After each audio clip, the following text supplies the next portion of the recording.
The New South Wales Police Force takes domestic and family violence seriously and is committed to delivering both operational and strategic responses to reduce offending across New South Wales. As police, we witness the realities of domestic and family violence firsthand and are well positioned to identify the signs and behaviours associated with current and future abuse. These behaviours may include physical violence, emotional and financial abuse, and coercive control.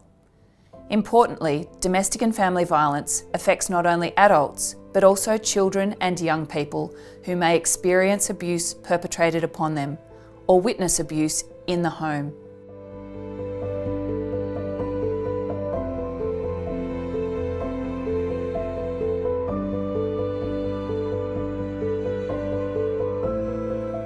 The only time I'd ever spoke about it was with police, and that was in giving statements or at court a couple of times as well.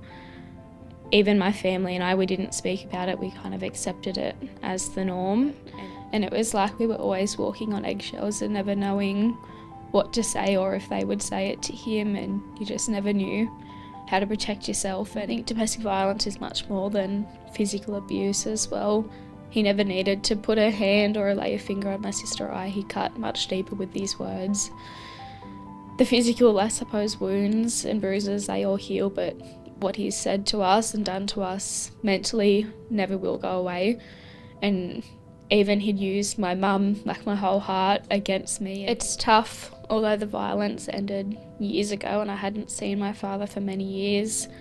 It still some days feels that he's still over my shoulder, and the pain and the panic. I'd be on the bathroom floor having a panic attack and not knowing, I suppose, what to do next, and thinking that I'm back stuck in that same situation. But then other days I feel that I'm doing much better.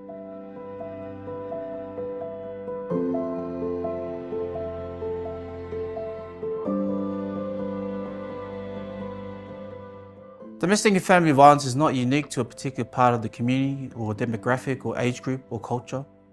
It's an issue that affects everyone in the community, and we need to work together to raise awareness around the issue. The majority of the work that I do is within the southwest Sydney area, which is very multicultural, and I understand that police and other agencies do face obstacles in working with different communities, as domestic and family violence is sometimes a taboo topic within these communities. As a person from diverse and cultural background myself, I call on and encourage all communities, community elders, leaders, religious organisations to look at the impacts that domestic and family violence has on their community and young people. I encourage more education and culturally appropriate initiatives around this issue, and to work together with the wider community to support victims and their families.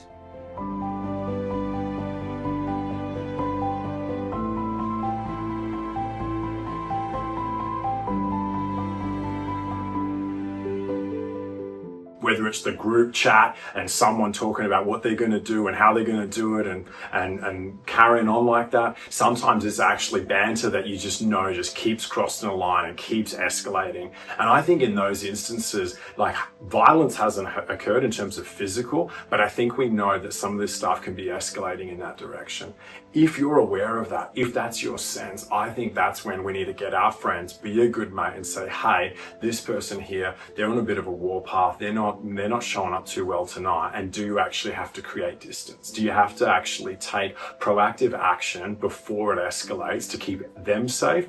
The impact upon youth can be long-lasting and deeply damaging. Domestic violence is not just a policing issue. It's a whole of community issue. We all need to support young people to call out the disrespectful and harmful behaviour of their peers so we can break the cycle of domestic violence. It's important we all work together to ensure the safety of victims and their families. We all have a role to play in protecting victims and their families, especially the most vulnerable. If you see the signs of abuse, please speak up and report it. Your action could make a critical difference. If it doesn't look right, if it doesn't sound right, if it doesn't feel right, then it's not right. And in those moments, we get to make it right. We get to join with a friend, find an ally, say something and do something to keep us and others safe. I would tell anyone going through the same situation or similar, living in that environment, to absolutely talk to someone.